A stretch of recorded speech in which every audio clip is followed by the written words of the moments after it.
Hello বন্ধুরা, welcome back to my YouTube channel. আজকে আমি বানাতে চলেছি ম্যাঙ্গো দই ভাপা পিঠে। তাহলে চলো রেসিপিটা চটপট করে দেখে নিই। প্রথমে আমি একটি সুতির কাপড় নিয়ে নিচ্ছি। এর মধ্যে দিয়ে দিচ্ছি 250 গ্রাম টক দই। দই থেকে জল ঝরিয়ে নেওয়ার জন্য এটিকে ভালো করে বেঁধে নিচ্ছি।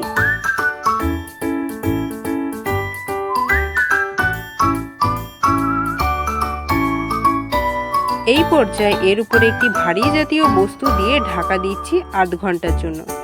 আধ ঘন্টা পর ফিরে এসে দেখতে পারবেন এর থেকে অনেকটা জল বেরিয়ে গেছে। এই জলটিকে দই থেকে আলাদা করে নেব।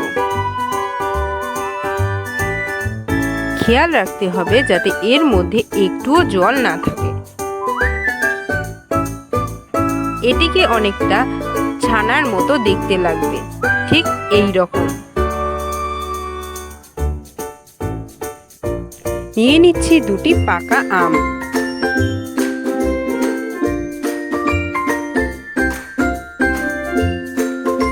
এইবার আম থেকে আমের খোসা ছাড়িয়ে নেব।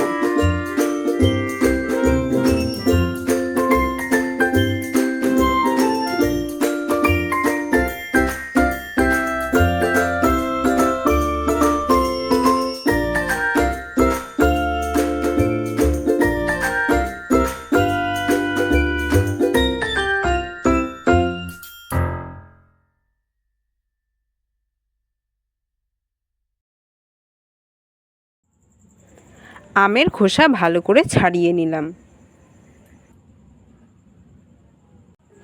এরপর নিয়ে নিচ্ছি একটি মিক্সচার জার এবং এর মধ্যে দিয়ে রাখছি কেটে রাখা আম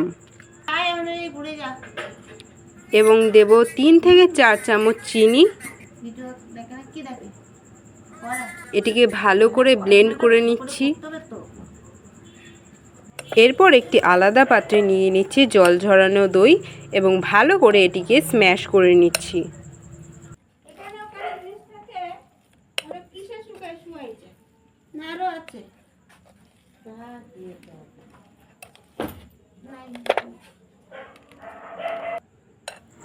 দিয়ে দিচ্ছি 3 থেকে 4 চামচ আমের পাল্প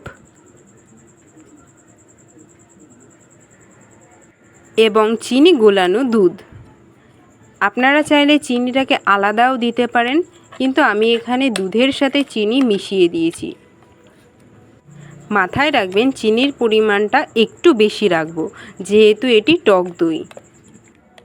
এবার এটিকে ভালো করে মিশিয়ে নিতে হবে। দিয়ে দেব 2 চামচ গুঁড়ো দুধ এবং ভালো করে এটিকে মিশিয়ে নেব। এটিকে আলাদা একটি পাত্রে নামিয়ে নেব।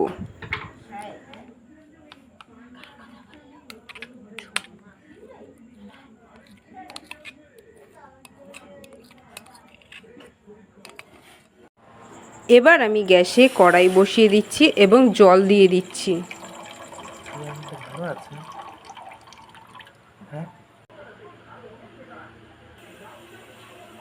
জলটা এইভাবে ফুটে এলে এর মধ্যে আমি দইয়ের পাত্রটি দিয়ে দেব। ঢাকা দিয়ে 20 থেকে 25 মিনিটের জন্য ভাপিয়ে নেব। 4 থেকে 5 ঘন্টা ফ্রিজে রেখে দিলেই আমাদের তৈরি ম্যাঙ্গো দই ভাপা পিঠে।